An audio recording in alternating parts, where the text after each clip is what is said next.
आप अगर वो करते हैं तो बड़ा अच्छा लगता है, अगर नहीं करते तो मैं शिकायत नहीं करती। मेरी ज़िंदगी में शिकायत नाम की चीज़ नहीं है, मेरी ज़िंदगी में कंपटीशन नाम की चीज़ नहीं है, मेरी ज़िंदगी में जेलसी नाम की चीज़ नहीं है। मैं बड़ी इंडिपेंडेंट, फोकस्ड और अपनी ज़ात में रहने वाली इंसान हूँ, इसलिए मैं बड़ी पीसफुल नज़र आती हूँ। क्योंकि लोग कहते हैं यार ये इतनी सिचुएशन हो गई, सोशल मीडिया पे ये हो गया वो हो गया, तुमने बोला कुछ नहीं। मैंने कहा ये सब चीज़ें मुझे बॉदर नहीं करती हैं, और ये सब कुछ आपके जहन में होता है। अगर मैं जहन में सवार कर लूँ, रोज़ सुबह उठ के सोचना शुरू कर दूँ, हाय ये हो गया वो हो गया फलां हो गया, बचपन में मेरे साथ ये हो गया, शादी के बाद ये हो गया, अब ये हो गया, तो शायद मैं ब्रेक डाउन की तरफ चली जाऊँ, लेकिन ऐसा नहीं है। बट आपको कभी ये नहीं लगता कि maybe at some point in the future what you have won't make up for what you don't? नहीं, ऐसा नहीं है। ज़िंदगी में आप कोशिश करते हैं हर चीज़ के लिए, और अगर वो आपके लिए वो चीज़ होती है तो वो आपको मिल जाती है, और अगर वो आपको नहीं मिलती तो सोचें कि वो आपके लिए नहीं थी। क्योंकि एक प्लान हमारा होता है और एक अल्लाह ताला का प्लान होता है। जो अल्लाह ताला का प्लान है ना, वो हमेशा बेहतरीन होता है, हमें समझने में देर लग जाती है। और जैसे अभी मैं बिलीव करती हूँ काम करने पर, और मुझे ये भी लगता है कि पाकिस्तान की ख़वातीन हाउसवाइफ्स हैं, काम कर रही हैं, बड़ी रिस्पॉन्सिबिलिटी की चीज़ है। लेकिन हमें सिर्फ आदमी को पैसा कमाने की मशीन नहीं बना लेना चाहिए। हो सकता है इस बात पे मुझ पे बड़ा क्रिटिसिज्म हो, लोग मुझे बुरा भला कहें, लेकिन वो भी एक इंसान है। हमारे यहाँ होता क्या, एक शख्स कमा रहा है और 10 लोग खा रहे हैं, क्या आपको लगता है कि इंसाफ है? नहीं है ना। तो आपको अपनी एफर्ट ज़रूर करनी चाहिए। बिल्कुल जी, वो तो सबके ऊपर रिस्पॉन्सिबिलिटी आती है कि जिस कैपेसिटी में भी पिच कर सकें। अच्छा, किस तरह से आप ये बैलेंस स्ट्राइक करती हैं वर्क लाइफ और घर की लाइफ में? शुरू में थोड़ा सा मुश्किल हुआ करता था, क्योंकि मैं काम के लिए लाहौर से कराची गई थी। माज़रत, मेरा गला बहुत ज़्यादा ख़राब हो रहा है तो खांसी भी आ रही है। हर कोई खांस रहे, मेरे ख्याल से व्यूअर्स जो देख रहे हैं वो भी सब खांस रहे होंगे, कोई ऐसी बात नहीं है। तो जब मैं लाहौर से कराची गई थी तो तब बड़ा मुश्किल होता था, क्योंकि घर पे आपको पता है वालिदैन चीज़ें बहुत सी देख रहे होते हैं। वहाँ से फिर मैंने बहुत सी चीज़ें करना सीख ली, और चूँकि मेरी अम्मी ने हमें सिंगल पेरेंट के तौर पर पाला, तो बचपन से काम करने की आदत थी।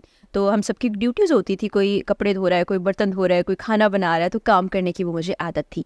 तो जब मैं वहाँ गई तो वहाँ शुरू में मैनेज करना थोड़ा मुश्किल होता था, चूँकि अकेले रहना बड़ा मुश्किल था। फिर वो भी मैंने सीख लिया। फिर उसके बाद शादी हो गई, तो काम करने की चूँकि पहले ही आदत थी, तो वो उसको हमने डिवाइड कर लिया। जैसे मेरी शिफ्ट उस वक्त शाम की हुआ करती थी, तो मैं सुबह उठ के घर के कुछ काम देखना, अच्छा ये धुलने वाले कपड़े हैं इनको धो लूँ, अच्छा खाना बना के 2 दिन का रख लूँ ताकि 1-2 दिन मैं आराम से गुजार सकूँ। इस तरह से मैंने मैनेज कर लिया। और अब तो मतलब यू वेल ट्रेन्ड इस चीज को मैनेज करने अब तो इतने साल हो गए, पता ही नहीं चलता। सुबह उठती हूँ, ऑटो जैसे ऑटो पे नहीं लग जाता, सब चीज़ें काम रूटीन सेट है, उसके मुताबिक सब कुछ होता रहता है। अच्छा, अभी ये इससे पहले हम लोग बैठे हुए थे तो सोर्सेज ने बताया कि जब इकरार भाई का रिश्ता आया था पहले आपने इनकार कर दिया। क्या ये सच है? इसमें कुछ सच्चाई है। तो क्या स्टोरी है ये, प्लीज अब आए शेयर। ये स्टोरी ऐसी है, जाहिर है कि वो मुझे भी अंदाज़ा था, पता था कि एक शादीशुदा शख्स है और शादीशुदा शख्स से शादी नहीं करनी चाहिए। लेकिन बाद में फिर मैं कन्विंस हो गई थी। उन्होंने मुझसे बातचीत की, गुफ्तगू की, और वो बातें ज़ाहिर है मैं नहीं बता सकती, वो उनका सीक्रेट है। तो फिर बाद में उनका ट्रिक है ये वही बता सकते हैं। ये सवाल भी बड़ा ट्रिकी है। लेकिन बाद में फिर मैंने कहा कि ठीक है, मुझे लगता है कि इनके साथ लाइफ अच्छी गुजर जाएगी, और अल्लाह का शुक्र है कि अभी तक ये डिसीजन अच्छा जा रहा है। और ज़िंदगी में आप जब चीज़ों को एक्सेप्ट कर लेते ना, तो चीज़ें बेहतर होने लगती हैं। बचपन में आपको स्कूल में टीचर ने ज़रूर कहा होगा कि अगर बच्चे आपका कॉन्सेप्ट क्लियर हो जाए तो ये चीज़ आप बिल्कुल समझ जाएंगे। तो मेरे कॉन्सेप्ट जिंदगी और चीज़ सारे बिल्कुल क्लियर है। अच्छा, तो अभी आप बता रही थी थोड़ी देर पहले कि इकरार भाई जो हैं घर पे भी काम में अक्सर बिजी रहते हैं और सब कुछ। हमेशा, अक्सर नहीं, हमेशा। हमेशा, ओके। तो कैसे आपको, मतलब आप कैसे डील करती हैं सिचुएशन के साथ? एंड मोर इम्पोर्टेंटली, कभी ऐसा होता है कि वर्क प्रेशर, क्योंकि जिस तरह का वो शो करते हैं, जिस तरह की वो रेट्स वगैरह होती हैं, कैसे आप डील करती हैं? कभी ऐसा हुआ है कि कोई थ्रेट आप तक आई हो, उनकी फैमिली तक, मतलब बात इस तरह से पहुंची? बिल्कुल है। इस बारे में शुरू में तो मुझे थोड़ा सा ये अजीब लगता था कि हर वक्त फ़ोन का इस्तेमाल हो रहा है, फ़ोन में ही एक इंसान फ़ोन में गुम है। और आप यकीन जाने कि जब फ़ोन में इकरार देख रहे हो और आप उनको 2-4 बार आवाज़ें दे तो वो सुनते भी नहीं है। वो 5वीं बार उनको जाके समझ आता है, अच्छा ये साथ वाले शख्स ने कुछ कहा है मुझसे। तो वो फिर वक्त के साथ में आदी होगी। मुझे अंदाज़ा हुआ कि ये सारा काम हो रहा होता है फ़ोन के ऊपर भी। और ठीक है, एक इंसान का काम जो है, उसका पैशन है, तो उसको करने दिया जाना चाहिए।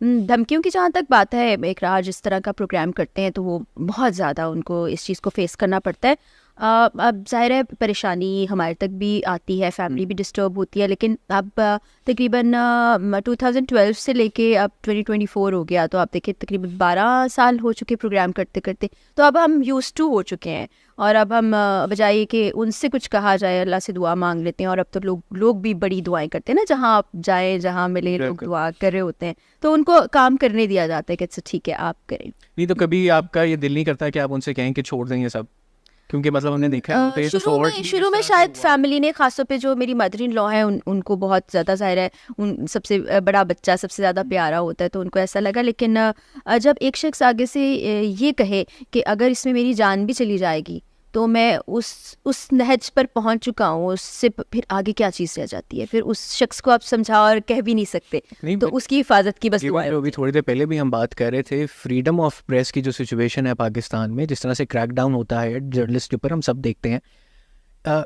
इसको जहन में रखते हुए व्हेन ऑल दैट, जो उनकी बातें हैं, जो उनका जज्बा है, when it seems more real than ever, तब भी दिल में खौफ नहीं आता आपके? दिल में तो परेशानी तो होती है, लेकिन वही बात है कि आप अल्लाह ताला से दुआ कर सकते हैं, करते हैं।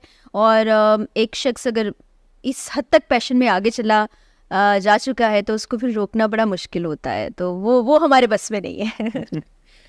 ऐसे अगर आपको कोई शिकायत करनी हो इकरार भाई से, तो वो क्या वो वर्क रिलेटेड होगी, क्या वो पर्सनल लाइफ रिलेटेड होगी, क्या अब तो कोई शिकायत नहीं है। अब वो कहते हैं ना, आदि इतने सालों में मैं हो गई हूँ कि शिकायत कोई बाकी नहीं बची। You made your peace. Yes, और वैसे भी मुझे मेरी नेचर में शिकायत करना है नहीं। वही मैंने आपको बताया ना, काम में किसी से ये तवक्को ही नहीं रखी। प्रायोरिटीज आपकी स्ट्रेट है, सब कुछ। मैंने गाड़ी ठीक करानी है, मैं खुद ही चली जाऊंगी। मैंने ग्रोसरी लेनी है, मैं खुद ही चली जाऊंगी। मैंने मुल्क से बाहर जाना है, मैं खुद ही चली जाऊंगी। वेट नहीं करूंगी कि इकरार फ्री हूँ। हाँ, कहीं कोई ऐसी चीज़ होती है जो मेरे लिए मैनेज करना थोड़ा मुश्किल होता है, तो फिर मैं उनसे कह देती हूँ, तो वो घर का जो डोमेस्टिक हेल्प है हमारी, वो उसमें हेल्प कर देती है। लेकिन शिकायत एज सच मेरा नहीं ख्याल कि मैंने कोई लेटली की हो या कहा हो कि भाई ये मुझे गिफ्ट दिला दे या शॉपिंग पे नहीं लेके गए, यानी कि चूंकि मैं खुद सब कुछ कर रही होती हूँ तो इसलिए मुझे फ़र्क नहीं पड़ता इन सब चीज़ों से। Moving towards the end of this discussion, very delightful discussion by the way, आपको क्या आप देखती हैं, like where do you see yourself in let's say 5 years time?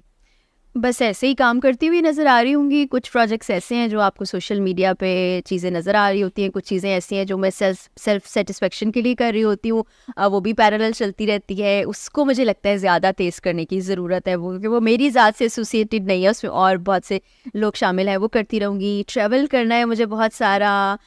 अभी सबसे पहले मेरा प्लान ये है, अल्लाह ताला बस इस इरादे को कामयाब करे कि मैं हज पे चली जाऊँ। ये सबसे बड़ी इस वक्त मेरी ख्वाहिश है, और उसके बाद यही तमाम एक्टिविटीज़ चलती रहेंगी। रिटायरमेंट मेरी ज़िंदगी में कभी भी नहीं आएगी।